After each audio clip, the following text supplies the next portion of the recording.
I have to do it myself. Okay, wonderful. All right. Just to give you an introduction to the female product lead, if this is your first, is anyone here for their first female product lead event? Welcome, welcome, welcome, welcome. So happy to have some of you. And if there's anyone online, excited to have you for the first time. Just a little bit about our vision. We are all about inclusive product leadership, and that means promoting women, but also non-binary and any underrepresented people into product leadership, but also tech leadership, and just generally trying to change the face of leadership. And we believe that that will actually promote all other good changes that happen and that come out of the teams and the leaders that go into these positions. We do a lot of different things. Primarily, we have online and in-person events. And we run a very active Slack community that is sort of our safe space online for all of our members to connect with one another. And that's sort of at the basis of everything that we do. We want to foster real connections to promote real support amongst members. And we believe that that's one of the best ways to support from the ground up to make the change happen that we want to see. We run a mentoring program, and we are a not-for-profit, which means that everything that we do, there's no one paid in the organization. Everyone is a volunteer, including any members who want to help. We welcome them into volunteer positions. And everything we do will always be free because we want to maintain accessible support for all of the change we want to see. This is what the team looks like. Here are a bunch of faces of some of the people that are behind many of the events and programming that we run. We have, I think now more than this, I think there's maybe over 850 people that are members. And they come from all different size organizations and many different levels within product and tech orgs.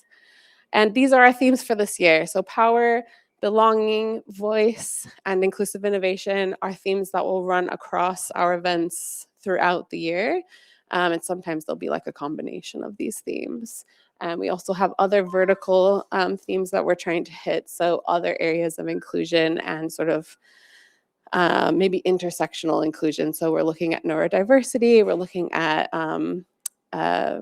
women of color, we're looking at, a bunch of women's health, we're looking at a bunch of different topics as sort of like verticals that we're looking at this year.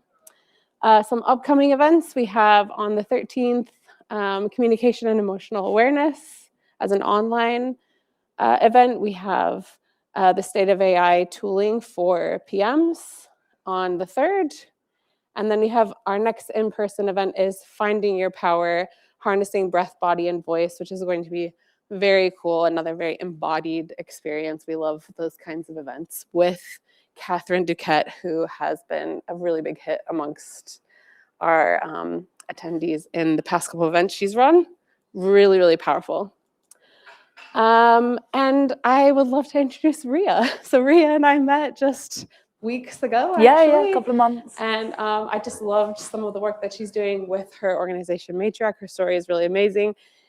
I just was corrected, she's 25, and her very young life has done already some very amazing things. I'm so excited to learn from her today about how she helps organizations and leaders build places of true belonging and safety. So I'm sure you're going to introduce yourself and say much more, but a very warm welcome to Ria. If we can give her a round of applause. Thank you. Thank you. Cool. Okay. I think you already have a mic. I've got a mic. I'm all mic'd up. I'm going to snatch that from you if that's all right. Thank you. Yeah. Okay, perfect. Thank you. Well, I hope everyone's feeling good. Look at the view. We're in a good space Thursday afternoon, and feel free to get teas and coffees. Just relax. This is your afternoon, guys. So, as Meg very kindly introduced me, my name is Ria, and today I am here to share the Belonging Blueprint with you. So, we have specifically designed this session just for you guys, for the female product lead community, because once I met Meg and then I talked to Bex, I was like, yeah, this is absolutely tick, tick, tick for me. And what I do is help people understand not only how they can raise awareness and survive in company cultures, but actually thrive in them, because we need to go beyond just the awareness bit and we need to do the action bit. So before I get into that, just a little introduction to Matriarch. So Matriarch teaches you what you didn't learn at school. I don't really understand why we are teaching people about Pythagoras, but not how to deal with grief. And that's a very personal mission for me, because when I was 19 years old, my dad died out of the blue. And so at a very tender age, I had to learn how to deal with things that the systems I was in, my friends and family had absolutely no preparation for. So all of our workshops are targeted at corporate companies, schools, individuals as well, to teach you those practical skills to navigate those really tough life moments, because I just don't think it's good enough personally. So the topics that we cover are grief, diversity and inclusion, mental health, and self-empowerment. So if you really enjoy today's workshop, come and talk to me at the end. I've got some very pretty business cards as well, but I would love to work with more of you. We've worked with some amazing global organizations, some amazing small agencies. And yeah, we're just going all the time. Went full time with it in October, so it's been an amazing 6 months. But today's session, we're going to break down into a few different parts. So we're going to really understand, first of all, what matriarchy is, because, you know, the word is there. People often have questions about it, and how we can use matriarchal values to actually understand belonging and create it for other people. We're going to look at diagnosing gaps when it comes to belonging, and also how to show up for others. You will also receive our Belonging Blueprint PDF, so it contains much of the resources, extra activities, great things like that. A bit of housekeeping, really important to say, it's our responsibility to create a safe environment for each other. So if you're speaking, responding, or listening, please just do so with as much compassion, empathy, and respect as possible. I will be speaking from my own lived experience. It doesn't mean I speak for all the people I represent, so please take what resonates and leave anything else at the door. And finally, I always put this slide in every workshop we do. Change doesn't happen in our comfort zone. So if at any point anything feels a little bit different, uncomfortable, just be a sponge. Absorb as much as you can. Come in with an open mind. Okay, housekeeping done. Let's get into it. So this word matriarch, right? Matriarchy. I get this question all the time. Why did you call it matriarch? And I actually don't really have a very good answer. I was 18 years old. I was just learning about patriarchy. I think I was being a bit anarchist and rebellious. But in truth, I have always been surrounded by incredible matriarchs. So I've got 2 older sisters in the blue and the red there, my mum, my grandmothers. So I've definitely been raised by like strong, amazing women. I also went to an all-female school, so that's kind of my upbringing. And actually, a couple of years ago, someone points out that my name is directly in the middle of the word as well. So that's worked out really well on a branding point of view. It's giving serendipity, right? But when I deep dived it a couple of years ago, I thought, oh, come on, I've really got to understand this. And when I looked into it, I realized that actually, in terms of what matriarchy is and the values, it actually completely aligns with what I believe and what we teach people, because matriarchy is not the opposite of patriarchy. It's not about women ruling or anything like that. Matriarchy is about centering inherently in traditional female and motherly values at the center of what we do. Values like nurturing and wisdom and community.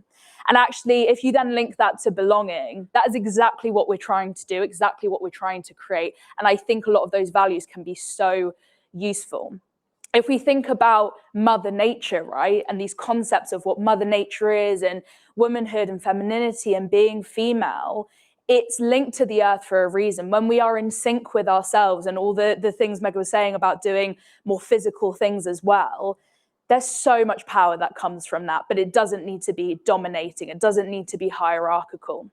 And so the 4 values we have at Matriarch are nurturing, wisdom, collectivity, and grounded power. And I'm going to use these values throughout the rest of the session to understand how we can build inclusion and belonging for people.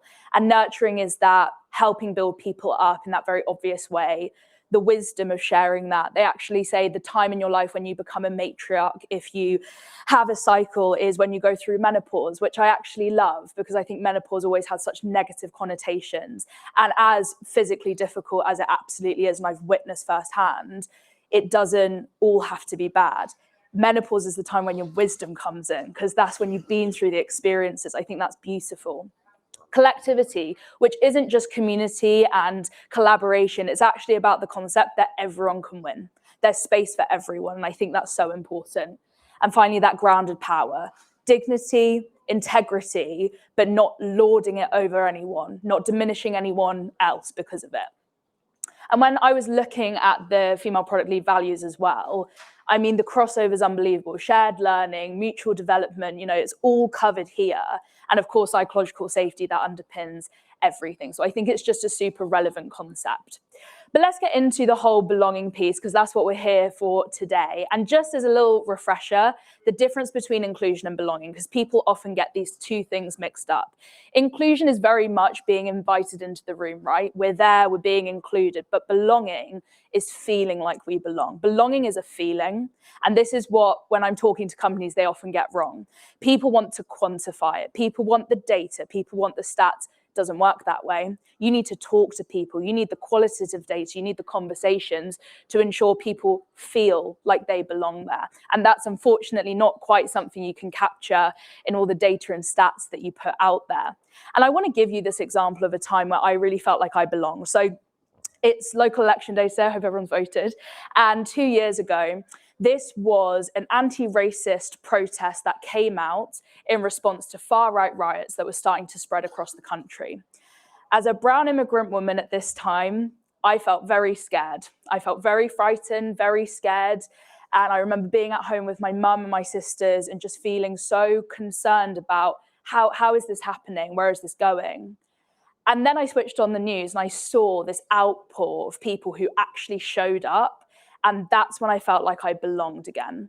Instead of the feeling I had all week of being scared to go on the tube and scared of public interactions, I finally saw people showing up.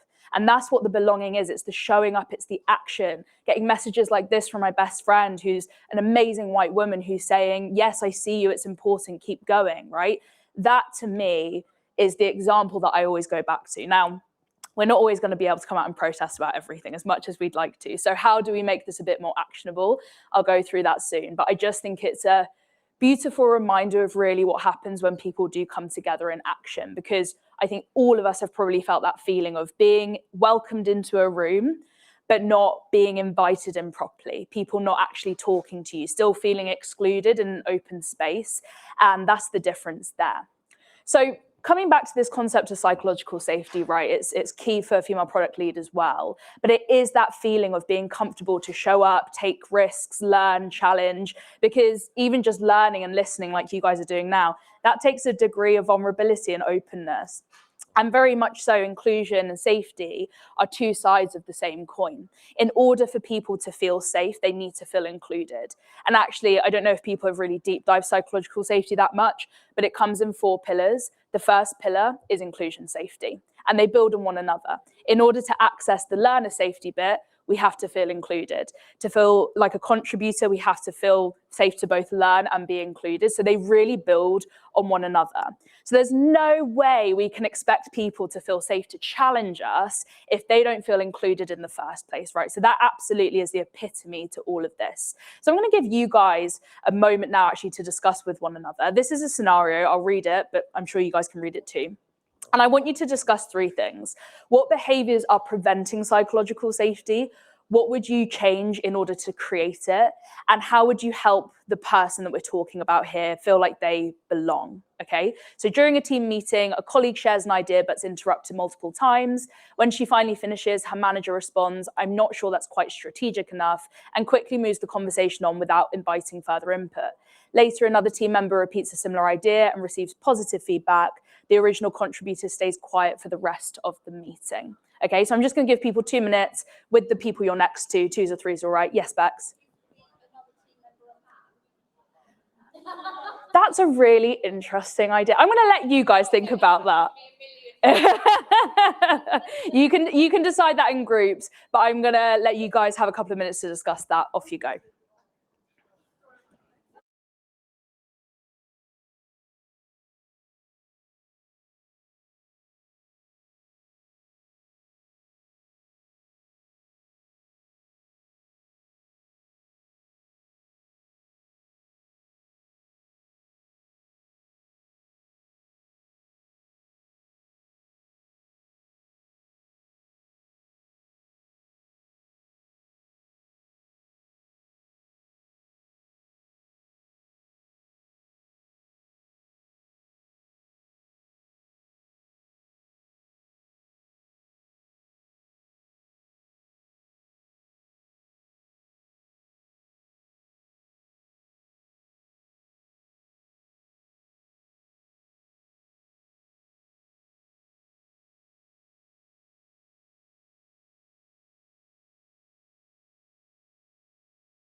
Thank you. I think we could probably chat for ages, so I'm going to have to be strict on time, guys.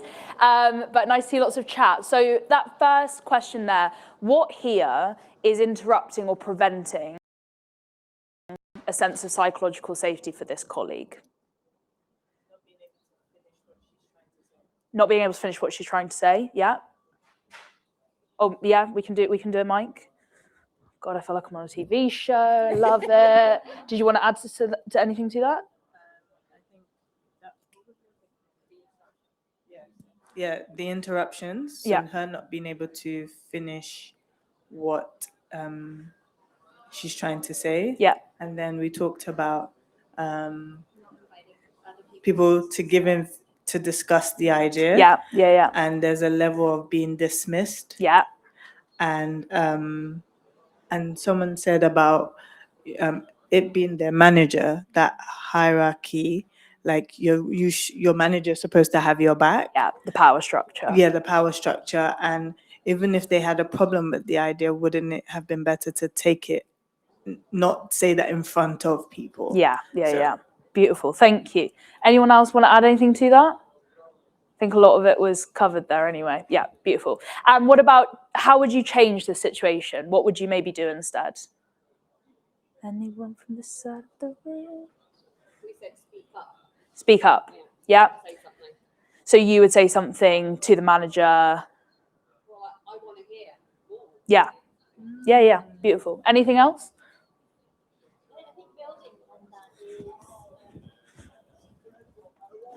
I think building on what Beck said is just kind of say, but how, so how do we build upon this idea to make it strategic, whatever that means?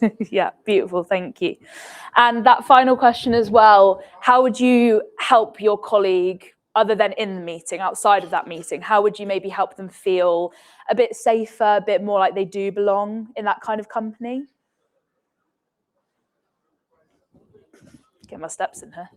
I think this happens a lot, and I tend to message people privately and just say, do you want to chat? How did that make you feel? Just to let you know that I don't support that behaviour, and I would have wanted to hear you say more. Because I think what they need to hear in that situation is not everybody accepts that. And they need to hear that maybe in a private space where they might feel a bit more comfortable. Yeah, absolutely. It's the validation ultimately is what people need. People need to feel validated. I saw something the other day that said, don't give someone a lecture when they need a hug, and that's kind of that thing of just do the check-in, do the small thing, and it makes a big difference. So beautiful. You've captured everything I knew that you would, but we've got the interruption, and that message is that your voice doesn't matter, but also it's not equal.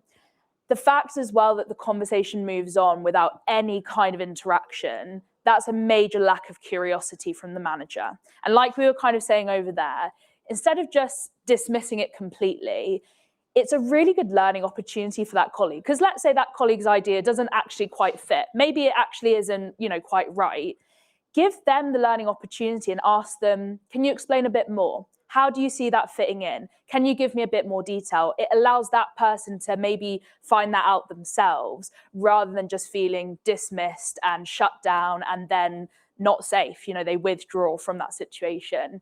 But also this bias is reinforced here, right? The comparison with the other person, and that original colleagues can be thinking, they're going to be comparing themselves, right? That's how comparative mindsets begin. And this is exclusion culture immediately in practice, right? People just not feeling like they belong. So there's lots of different things we can act on there. And I'm going to walk through now a belonging diagnostic for situations like these that pick up on what, when I was thinking about this, I thought of the 4 kind of key behaviors that I would be looking out for if I was worried that someone didn't feel like they belonged or they weren't kind of showing up properly. I've also put with it the kind of behaviors that I'd expect to see, and then also some solutions to that. So what can we maybe do about them? So the first behavior is participation. There's a change in participation, a lack of, and that might be coming from interruptions, inequality in voices being heard like we just saw, but also different dominant characters who are maybe always given the spotlight. Recognition, so people not being recognized if they feel like they're not seen, they can't feel safe. So this might be similarly to that, dismissed ideas, credit not being given, again, just that feeling of not being seen. And here it's not even necessarily about being celebrated, but it's just that base level of, I acknowledge what you've done. I've had managers previously as well who have quite that kind of negative recognition where they like to see the bad stuff and give me feedback, but they're not ever giving me a sense of, but this was good. And we really need to ensure there's a balance there when we give people recognition. Inclusion and equity, so maybe that person just doesn't feel included or like the opportunities are equal because certain opportunities are always being given to certain people. There's favoritism, a bias coming from maybe any kind of protected characteristic. And finally, and probably the most important one, is trust. And psychological safety underpins all of these, but especially the trust. If people feel dismissed, if people don't feel like they're being heard, they're being seen, they're wanted, why would they trust you, right? So there might be a disengagement, people might avoid you. Now, what can we do about these things? So when it comes to participation, I would be looking to invite different input from different people, set different cadence. So, at the beginning of a meeting, this is how we're going to try running it this time. Give people an agenda in advance. And really importantly, find formats that fit for different people. My first ever job, I had an incredible manager called Astrid. I love her. She's brilliant. And me and another young woman, same age as me, we joined at the same time. And she's still a friend of mine. And she is neurodivergent. She has ADHD. And all the systems that we used in this company, it didn't work for her. It didn't work for her. She really struggled. So what Astrid did is for about a day, she sat down with my colleague and she talked to her and figured out, how does your brain work?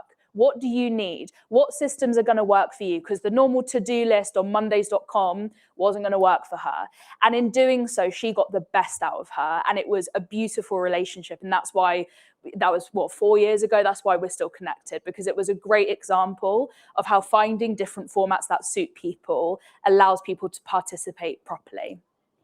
With recognition, obviously it's about giving credit. It could be one-on-one, like Bex was saying. It could be publicly if it's appropriate, think of the setting. And also that showing curiosity.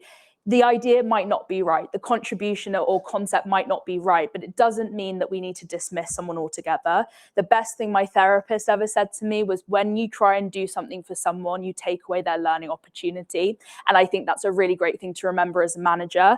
Okay, it might not be great and I might be in a rush, but let me give this person 30 seconds to explore it themselves and look at how they've grown. You'll get better out of them. With inclusion and equity, it's all about interrupting the bias when we start seeing it and making different decisions, giving projects and opportunities to different people. And that can often be the harder one because we might be putting ourselves at risk, and that is scary. But the trust it then creates, if we're able to support them through it, is unbelievable. And finally, with the trust piece, the private check-ins, the one-on-ones, picking up on behavior outside of a meeting. Hey, I noticed that you're a bit withdrawn, anything going on, building that relationship, and again, finding formats that work. If they are just not the kind of people who can kind of sit down in that really intense one-on-one, can we go for a coffee? Can we find another format?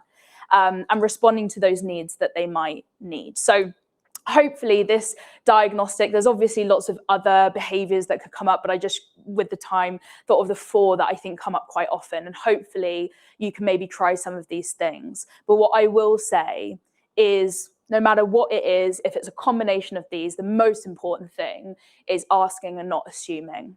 We can apply all these solutions and still think, why is it not working? Because we simply haven't asked that person, what do you need? So please always go for the asking rather than assuming.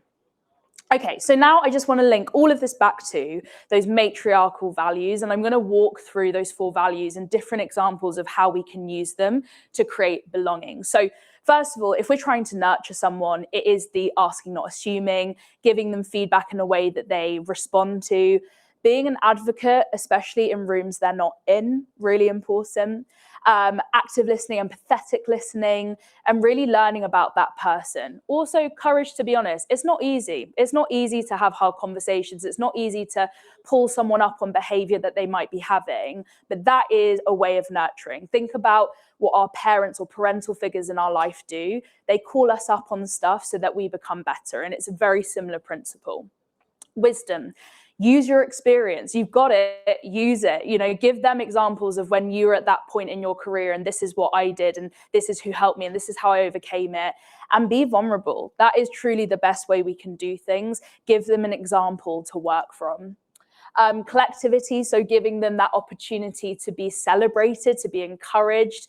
Reverse mentoring, I think, as well, is a really great example. I'm doing reverse mentoring with a company next week, and really helping the grads come in and learn from each other. That's one of the best ways. Tailored support systems and being present even when it's hard as managers. That's what we're taking on. And finally, the grounded power. This is all about how can we share the power, right? If I feel confident, I want you to feel confident too. So maybe that's in terms of kudos and encouragement. Maybe it's about, can we flatten this power structure? And before the meeting, I create a feedback form. Everyone can contribute anonymously, and then we use that, right? Is there a way that we can spread that power to other people? And I think one of the other great things about power, the best way to explore it is through boundaries, you know, really setting them, really sticking to them, and encouraging someone to set their own. So lots of ideas here. There's obviously lots more, but hopefully there's some way you can start with this and start applying it to your everyday. So I'm going to go back onto that slide in a minute, but just with the person next to you, or twos and threes again, I want you to discuss an act that you've received really well before from that previous screen that someone's done for you, an act you think you already do well for other people, and one act that you think you could work on. Okay, so received, do well, and work on. Make sense? Okay, off you go. A couple of minutes just for that.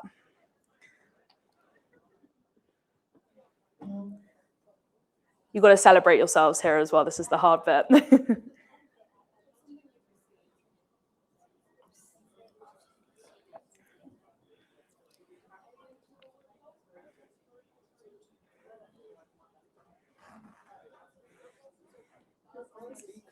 Thank you. Thank you. These kind of workshops, a lot of corporates, big events, stuff like that.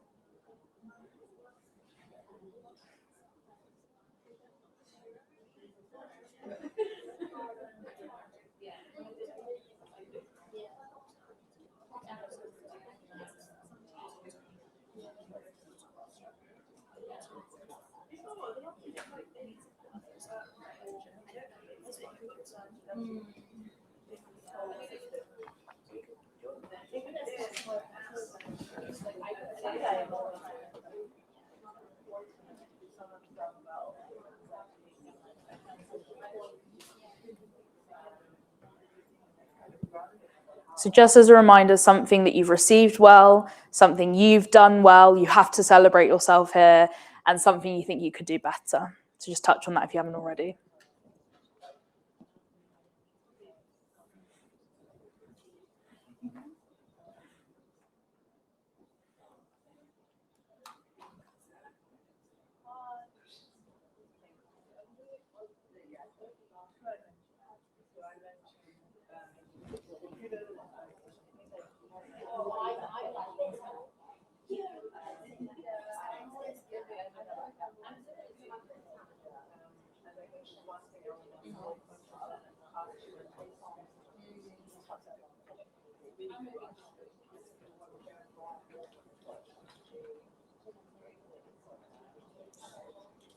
Okay, thank you. So hopefully we've celebrated ourselves a little bit. We've seen some stuff that we can work on.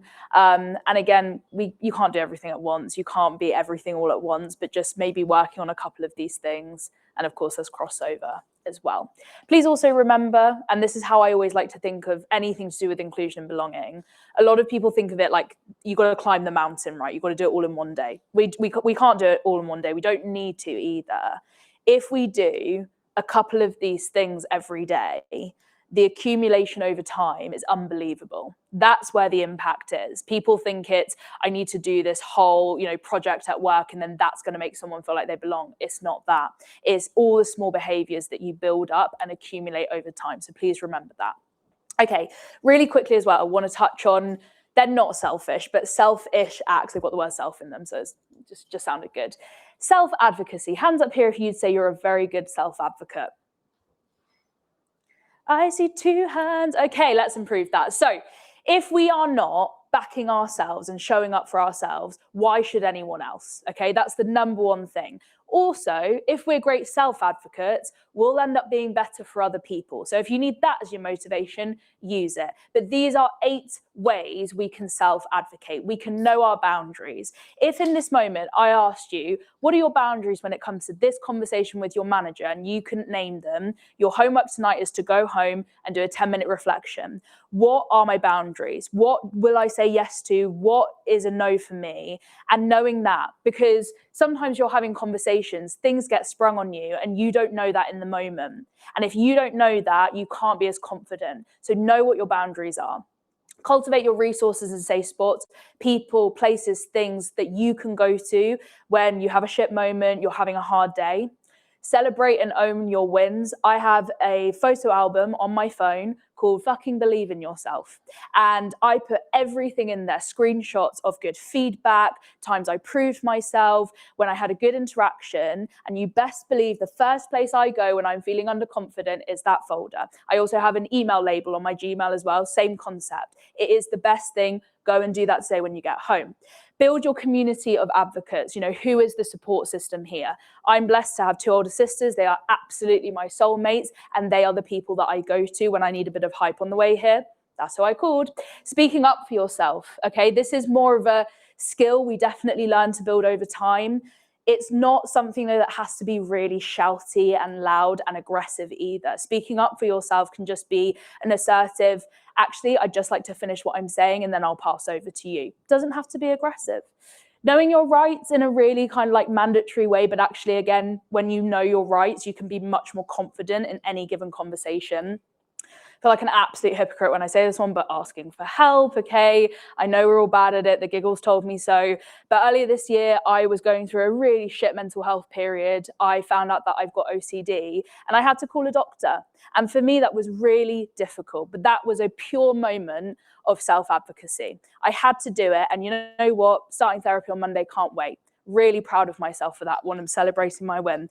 And finally, thank you. And finally, problem solving, growth mindset, being willing to learn. If we're not willing to learn and develop from where we are now, we don't want the best for ourselves, right? So always being willing to learn. The other selfish act is self-preservation, because there will be moments where we don't have the time to kind of learn and plan out. We're in the panic, we're in the burnout, and we're in crisis. But how do we choose ourselves before the crisis chooses us? And simply put, in the most simple way I can explain this, it's any kind of act that's going to make you feel and your nervous system feel a bit more grounded. It could be saying no to something. It could be asking for help. It could be taking your holidays. Why is it all the corporate people I speak to never take their holidays? Because they think they're going to get a medal. You're not going to get a medal. Take your holidays, guys. Your company needs you to legally take your holidays. Pausing before reacting, doing a bit of an energy audit in my life. What's draining me? What's refueling me, right? So any acts that are just going to help you ground yourself. Please remember these. Okay, we're going to go into this final leg now, which is more about collaboration. It's more about how can we integrate this belonging with other people. And I'm going to share with you this 3C model, because often we will wear certain hats into certain conversations when actually we need to wear a different type of hat. And those 3 hats I'm talking about are being a champion, being a contributor, and being a challenger. Now, most of us probably feel most comfortable in the contributor hat era, right? And we're probably very good at it as well. Some of us might be good champions, we're the hype women, we feel really good. Most of us probably don't feel comfortable in the challenger space, and that's okay. But I'm going to walk you through now when we need to wear these hats and how we can know to wear these hats, because that's how we can show up best for ourselves and for the people around us. So if we want to be a champion, it's because we want to, or we want to make someone else feel seen, heard, or celebrated, right? But we stop ourselves from doing it because we don't want to be judged for it. We don't want to be rejected. It's the reason you still haven't put that LinkedIn post out about the celebration that you had at work and the achievements that you've made, because you think people are going to judge you. They're not going to judge you. They are actually probably, if they do judge you, that's why you should be doing it. Make them jealous, make them smile, make them laugh.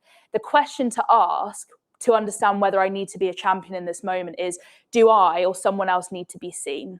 Okay, so if you're in a meeting and someone's just not being recognized, not being celebrated, be that person who does it. Be the kind person who says, by the way, really good job on that. I saw that on LinkedIn, congrats. You know, those little things, they go a long, long way.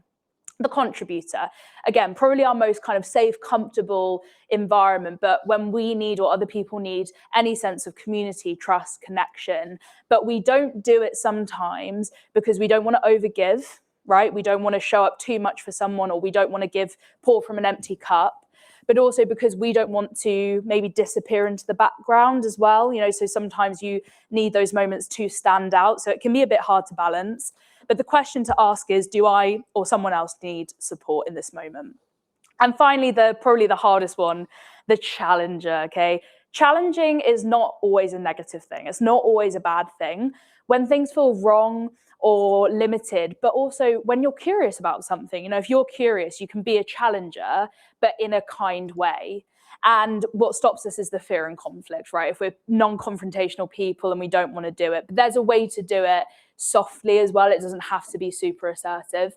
And it's when something might need to change. And who knows, you being confident enough in a moment to put that idea forward, that might be the thing that really opens stuff up for you. Okay, so be brave, be courageous.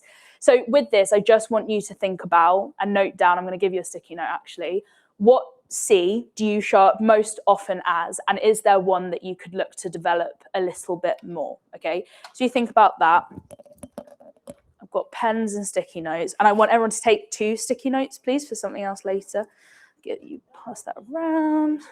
You take them, pass that. So take 2 sticky notes, and then I've got all the pens possible. If you take off, facilitate a life, honestly. There you go. Just take one and pass it around. Any spares, let me know. I have given you 1,000,000 pens, and you definitely don't need that, but thank you. Yeah, that's all right. Thank you. Anyone else need a pen? Anyone's got too many pens? There you go. Got one, got one? Okay, all good, perfect. Do you want me to put it back onto the thing? Is that helpful? Yeah?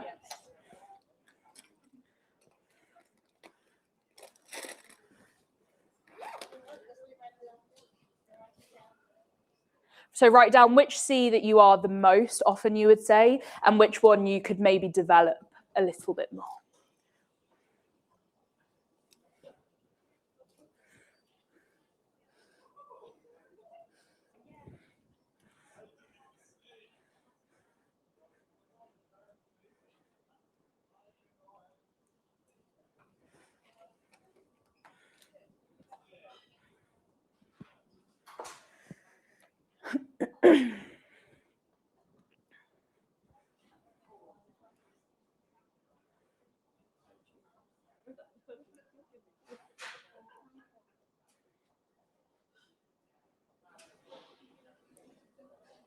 It might also be that we find it easier to be one of these for other people rather than ourselves. So a lot of us probably feel much more comfortable being a champion of other people than ourselves as well. So you can really flip this either which way, for yourself or for other people. Okay.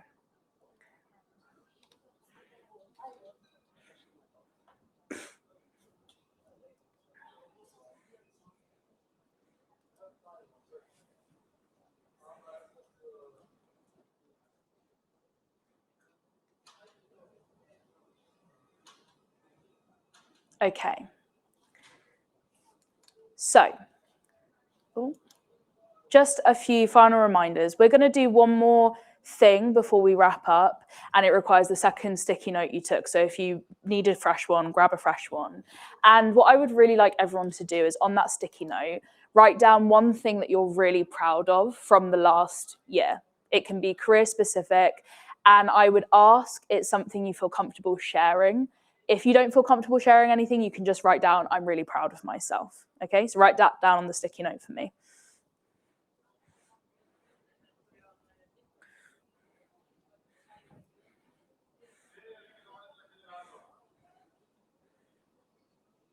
It can be as big, as small as possible, it doesn't matter.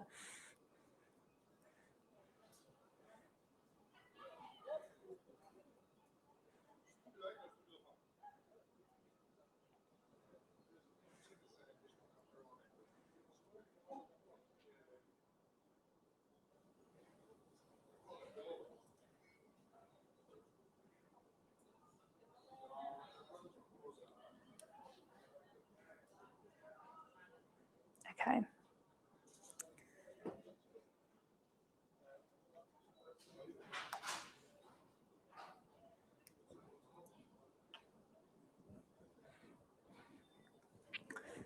Once you've done that, you've guessed it, we're going to do a little bit of sharing. And I would really love if people, if you feel comfortable to, if you don't, feel free to say no, set your boundary. But if people feel comfortable to just say on the microphone, you don't even have to stand up, what you've written down on that sticky note. If you don't feel comfortable saying what you've written down in front of everyone, you can just say, I'm really proud of myself. Who wants to be our first brave person? It always just takes one person. Oh, we've got two. We got two. Amazing. Okay. Let's come to you first, and then you can go next. There we go. Say your name and share what you're really proud of. Hello all, I'm Shan. So one thing that I've really embraced last year was my being very militant with planning and ensuring everybody gets to a designated point on time, everybody's safe. Like my organizational skills was at its heights last year, and I'm really proud that I found the scenarios and contexts whereby, because it's so heightened, it works well. So that context was hiking. I don't know if any of you ladies like enjoy hiking, but if you go hiking, you'll know that it's a logistical feat, and ensuring people wake up on time, arrive in the station on time, are not lost or afar.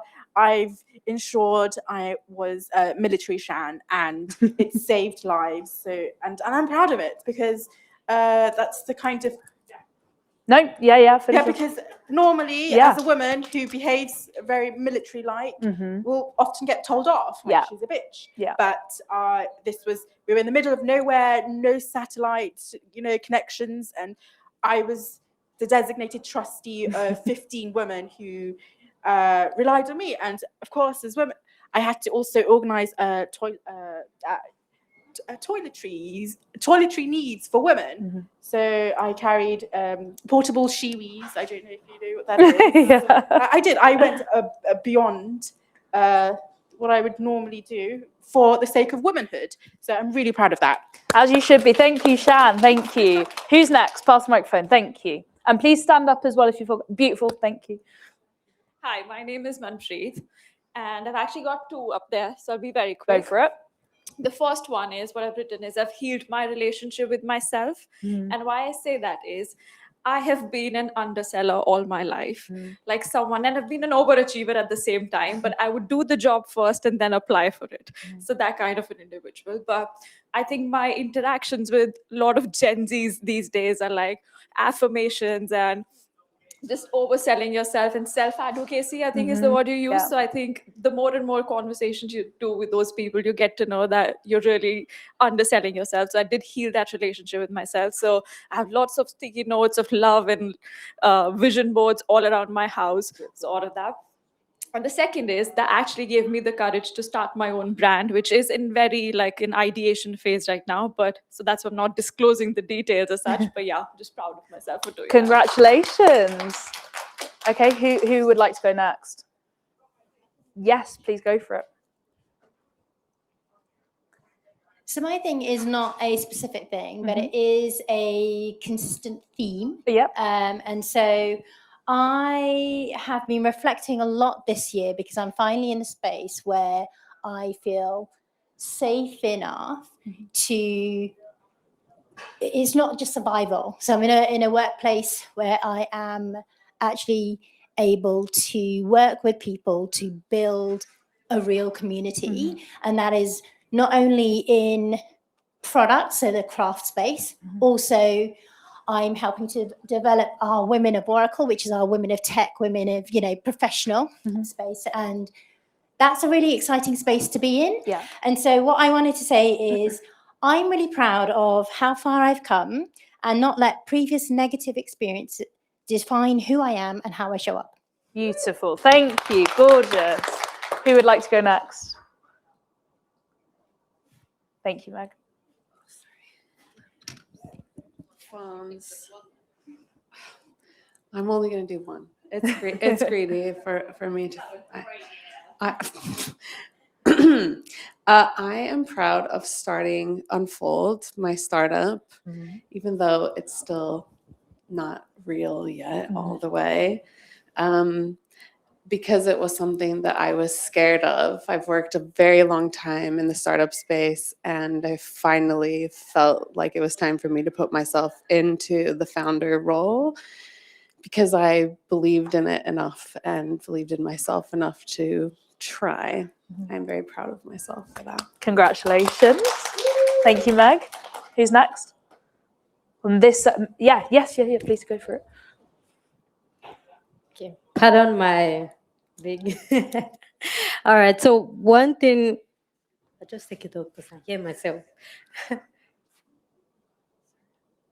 So one thing I'm very proud of myself from last year is being able to speak publicly. I had it as a goal to engage more in public speaking and all of that, and I overcame my fear. So yeah, I'm really proud of that. Beautiful. And you just did it beautifully again, so thank you.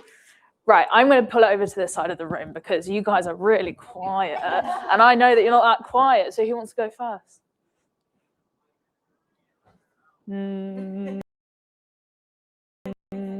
Yeah, thank you. Hi, I'm Monia. Can I say, when you asked this question, I started to panic. Yeah. I hit a blank. I was like, I can't think of anything. Yeah, you need to start championing yourself a bit right, more. yes. Because I ask my kids this question most days, okay. right? But why don't I think of it for myself? Why is it not forefront? And then I started thinking about it and more things came to light. Good. So I'll share a couple. One is advocating for myself more at work. Sometimes you're in meetings where people do take up a lot of space in meetings. I think I've just started getting my voice heard and challenging, being a bit of a challenger, which is useful and good. Second is I took a holiday for the first time, like for Amazing. about 3 days away from my kids, which is the longest I've done for like 7 years. And mum guilt almost ate me up, but I did it. I didn't feel guilty on the trip, and I'm really happy I did it. Oh, gorgeous, gorgeous. Congratulations. Thank you. You can say no. Anyone else on this side want to share? Anissa, do you want to share? No? We all good? Anyone else wanted to share? Yeah? Go for it. I guess I'll go up here. I'm Sarah. Yeah, same thing. Like I was like, I don't know. Like I was racking my brain for a little bit. I guess the two things. One is I'm proud of myself for, I guess maybe related to boundaries, but like putting in less effort to people that don't reciprocate that effort. Like I'm always the one like making sure we hang out or organizing the thing and being okay if like letting people go that wouldn't otherwise reciprocate. Yeah.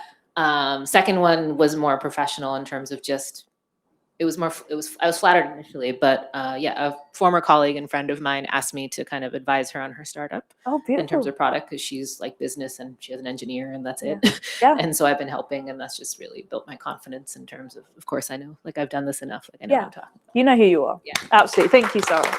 Okay, any last calls? Anyone want to share? Yeah? Yeah, go on, girl. Yeah.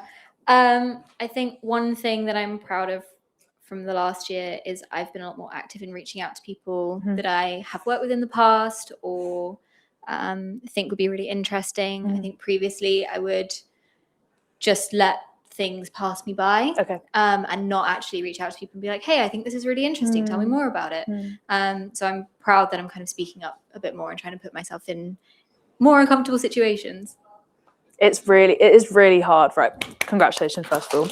It's really difficult, but I learned something this year that really helped me with that. It's called neuroplasticity. Look into it, but it's basically how we rewire our brain and our neural pathways. And the 3 ways we have to do that are through experience, learning, and repeating that process. So the more that you expose yourself, the more that you put yourself in those uncomfortable positions, that's the only way to learn, right? It's the only way to prove it. So well done. If no one else is going to do it, Bex, you're all fully quiet. Yeah. Oh, wow. Bex, you want to share or not? Come on now. This isn't what I wrote down, because what I wrote down was about somebody else, because I was really proud of being able to get Anna, who's our COO in the FPL community, a job. And I had to fight tooth and nail for it. So that's what I wrote on my post-it. Amazing. And I'm really proud of that for me and for her. But actually, I'm really proud that I'm not freaking out about my job every single day anymore. Cool. Okay. So I did, like every time I take a new job, I always do something different, something bigger, something scary. And every single time I say to my husband and to my friends, it's too big, it's too much, it's too different. And the people who've known me for a while and see me nail it a few times are like, oh, every time you say this and every time you're fine. But I never believe them. Weirdly, I never believe them because it always feels bigger and scarier and hairier. And I'm the biggest self-advocate. Anyone who knows me, like I've got more confidence than I should have. And I gave some to Catherine, didn't I? Which is why she didn't talk about this, but she doesn't just talk in public like a little sentence. She does events. She is sought after and goes and speaks at events all the time. So she's amazing. So yeah, I think it's always worth sharing because people think that I'm really confident and I might not be nervous about doing stuff like that. So it's nice to share that I had a moment of fear and I overcame it. Thank you for your vulnerability, Bex. That's all right. Beautiful. What changed to make me feel confident? So I had a conversation with somebody that I really respect, Pippa Top, who is CPO of GIFGAF. Yeah, I think. But she was sort of doing a bit of coaching on the side, and I managed to nab a freebie because I can't afford to pay her. And she said, because I was saying I'm feeling really much like I'm just drowning in imposter syndrome. Just really briefly, it's an engineering leadership role, and I've never done that. I've always run product and tech teams, but I've never run an engineering team. I'm not an engineer. But my boss isn't an engineer either, and loads of people in the company are engineers in leadership in tech. It's not really needed in that way. And I said to her, I'm feeling really much like I'm drowning in imposter syndrome. And she said, obviously, one, that's not a thing. It's not an actual syndrome. And what you're experiencing is a natural fear of doing something you've never done before. And that's really sat with me because that's so true. And then as soon as she said that, it just released me from this like almost drowning feeling of it being too much and feeling like everything was just, too much. And it just released me from that feeling because immediately I was like, well, I just need to get on and do it then. And then that will go away. So that was like, go on. Beautiful. Thank you, Bex. And I think on that as well, sometimes we wrap ourselves up in the mental health conversation as well. We can really drag ourselves down in I just need to process it. I need to give myself a day. And then we've given ourselves 8 days and we actually still haven't done the thing, speaking from own experience there. So I think sometimes it is about being a little bit disciplined with ourselves and maybe pushing through as well. Okay, any last takers on this or I will wrap up? Okay, thank you. So leave you with a proverb that I always talk about. I love this one. If you want to go fast, go alone. If you want to go fast, go together. What Bex, you just did there, you spoke to someone, right? We need to lean on each other. Humans do not work in solo. We need each other. So please lean on people. Any questions? There is a bit of time for if people have any questions. I'm also going to be hanging around so we can speak one-on-one if you want. Yes. Hi all. I want to I saw this interesting post about how most of the animal kingdom is matriarchal. So queen bees, the queen ant. I don't know if you know about ant colonies, but it's fascinating. And ants are considered to be the strongest beings on Earth because of like the relativism of how much a tiny ant can lift. If you've seen, fire ants in the Amazon, or hyenas are also very matriarchal, and two more other interesting animals, I think. So in the animal kingdom, the matriarch is it's life, and I don't know how or why we've lost it here in the 20th. Of course, there's historical reasons and like socio-political factors, but I don't know if there are any matriarchal societies. Really? Really, like in professional and personal. In Asia and Africa there are, but they're not kind of whole societies. They're not as big, basically. So we've never seen, there's a whole website all about matriarchy. Just Google it, it'll be the top thing. It's really interesting. Effectively, and because I think men have effectively never allowed it to happen, we've never had a full play out, basically. We've had elements of it, and there are smaller groups who do that. They seem brilliant, right? But also matriarchy by nature is very anti-capitalist. So in this kind of setting, we are unlikely to ever see it. So for me, in the time that I've got on this earth, it's okay, I can't change the whole system. What elements of it can I bring in? And that's why I'm so driven by those values. It's really interesting. I'd really recommend, go home, do some reading. There's probably some podcasts, I imagine, as well out there, but it's fascinating. And I think, again, it's just what bits can I thread into my normal life? And they aren't just like airy-fairy values. These are really important traits and characteristics that actually probably a lot of men do use. They just dress them up in different ways, right? Men are emotional by nature. They just don't know how to channel it very well. We don't need to bash, but you see my point. So I think really look into it because it's really fascinating. Okay, so African and I think Asian societies. I think there's a society in China, one in Nepal as well, I believe, and there's certain societies in Africa as well. So Ghana. Okay. Yeah. Carol, yes, I do. Yeah. Okay. That's okay. Any other questions? Thanks for the talk. It was really, really insightful. Actually, quite a lot of stuff for me to take away. But how would you advise me to kind of coach my boss and the leadership team to adopt some of these kind of behaviours, to actually, instead of dismissing, be like asking questions, actually how to improve, like myself and my other team members within our leadership? Improve. First of all, bring me in. No, I'm kidding. Bring me in. But I think the place where I would always start is they need to feel as much trust as you feel. So it's the relationship building piece first, right? It's the nurturing. Also, ask them questions about and find out how their brains work. Because if they're someone who doesn't do well with I've constructed a whole list of bullet points and I've got some feedback for you, you need to learn their feedback style and the way their brain works. That's the best way you can appeal to them, and then use it to work with them. If they are someone, let's say, who just wants the short email and all of that, and it's quite quick and logistical, and that's how they work, you can give them that as well. But I think the best place to start is always with the conversation of curiosity. Instead of going head first in and being like, you did this and I think you should fix this, sit down with them and be like, can we talk about like your previous career experiences? I'd love to hear about the best boss you've ever had. I'd love to hear about one that's really stayed with you where you learned a lot.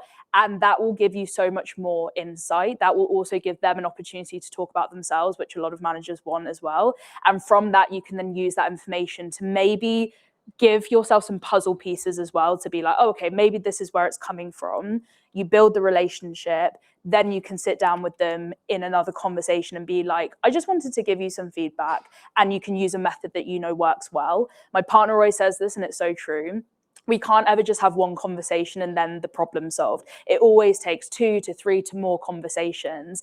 And I think think about them and use them cleverly. So use the first one as like a scouting the scene conversation, find out about them. Use the second one to really understand their experiences and try and fill in the gaps. And then use the third one for, okay, I want to chat to you about this kind of thing. Thank you. That's okay. Any other questions? No? Yeah. I'm quite bad at setting boundaries. Okay. I'm very a yes people pleaser. Yeah. What kind of advice would you kind of give myself to start setting those boundaries so I'm not giving too much of myself away? Okay.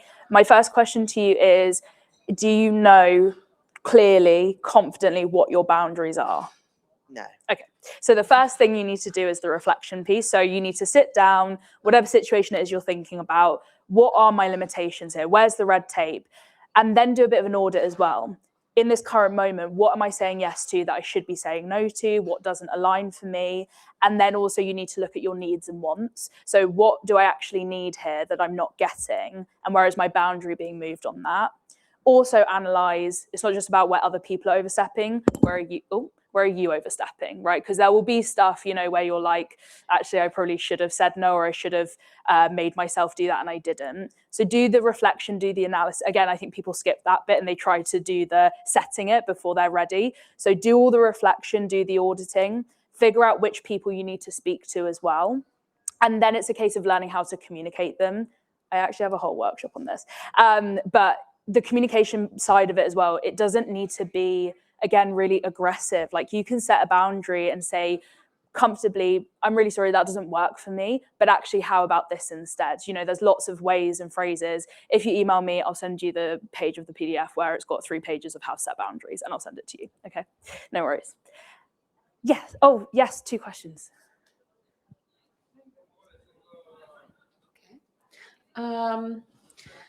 I think the piece that's sticking with me a lot is the difference between inclusion and belonging. Yeah. And yes, firstly, but secondly, I think that people feel belonging in really different ways. Yeah. How do you ascertain as a leader how others feel belonging in order to foster a sense of belonging in the ways that we saw on that side with all the pink? Yeah. So in order to understand that or ensure that they're feeling it, we need to understand how they feel it.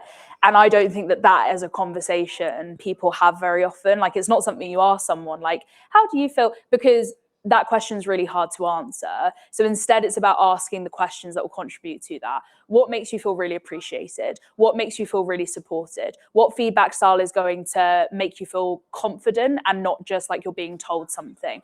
And once it's data collection, once you collect all that data, you can then keep a track of it, right? And it's as simple as put it into a Google Doc. For each person in your team, have it in a Google Doc. This is what makes them tick. Put it in a spreadsheet if you want to. Do a Google Sheet, have a bit of a model. Maybe that's a product I could create actually. And be like, okay, in terms of communication, feedback style, celebration, recognition, all those things, what does that person need?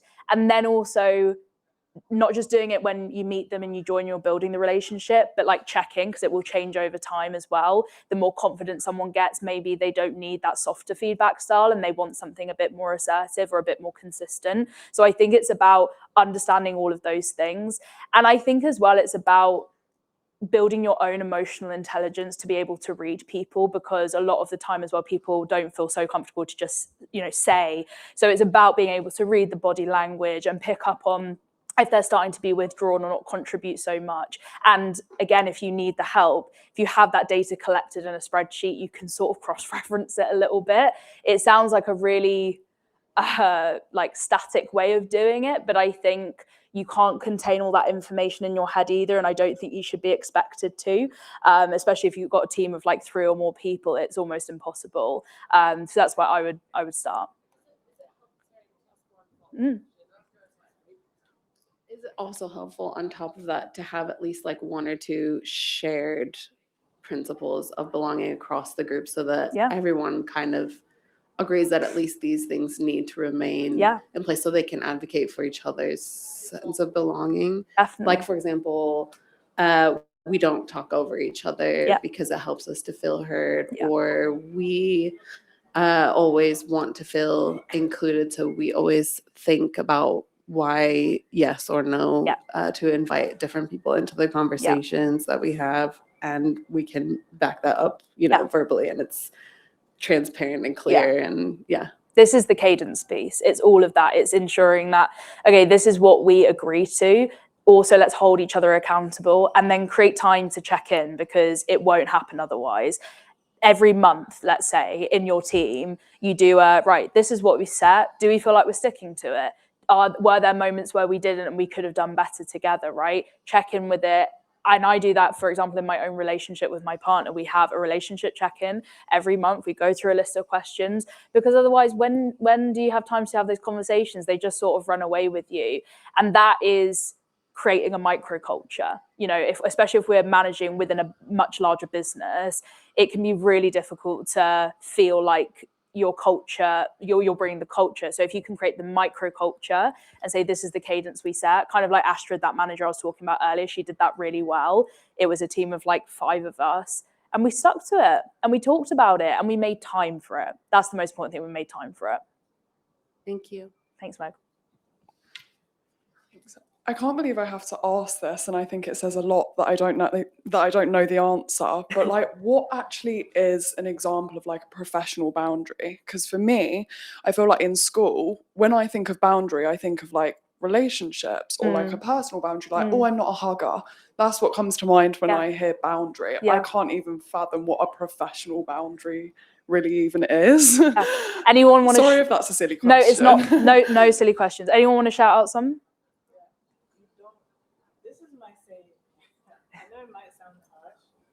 But this is what I always tell people, especially people that, and I learned when I started work, you don't owe anybody an explanation about your personal life. Yeah. That, like, once you understand that you don't owe anyone that explanation, then you can work from there. If you do then decide that, oh, the things you do outside of work, whatever that may be, you want to share it, that I think start from there, because some people may not be comfortable just talking about their life, but they may feel obligated when someone asks them a question about what's going on in their life. But when you realize you don't owe anybody that, but if you want to share it, it comes from a place that you're willingly giving that information, so you don't feel uncomfortable. Does that make sense? So when you don't want to share it, you can be like, oh, there's so many things you can say to like, and people will know that, oh, okay, she doesn't really talk about her personal life at work. But once you believe you don't owe anyone that information, trust me, it gives you confidence to turn like away certain questions, or when you know people are prying, or you don't feel the environment is safe enough to share. And that's what I go by. 100% back it. Thank you. This is why you need, like you say, and this is what I was saying, you need the confidence and you need the no in order to assert it. Another example could be, you don't contact me outside of these hours. People often put it in the footer of their email. Please don't WhatsApp me about work, only use it for, those can also be boundaries. But also, like you say, physical touch is still an important boundary at work. I'm not a hugger. Meg asked me that first thing when I came in, are you a hugger? That's really important. If I said no, I'm sure it would have been received very well. So those are still boundaries as well. Any other questions? I feel like we could talk all day, but I'm also thinking about time. So I'm just going to wrap up. That's a QR code to get the PDF. If it doesn't work or anything like that, we'll email it to you. We can email it, no problem. Everyone take a picture, scan it. Hopefully that works. Yeah, perfect. Okay. I'll go back to this in a minute, but just to say thank you so much. You can find us on Instagram and LinkedIn. Please do follow us. Please do engage. We also post a weekly newsletter on a Thursday, and it contains, short stuff like this all the time, tips, tricks, different bits of information. Also, if you would like to work with Matriarch and bring workshops like these into your workplace, come and talk to me. But thank you so much. And thank you, Megan Bex, for having me as well. I'm really privileged and honored. So thank you, guys. Thank you very much. Do you want to wrap up, or yeah, there we go. Perfect. End of. Good night. There we go. Any pens, I'll collect those in a minute. But yeah, thank you guys and have a lovely evening. Thank you. Thank you so much.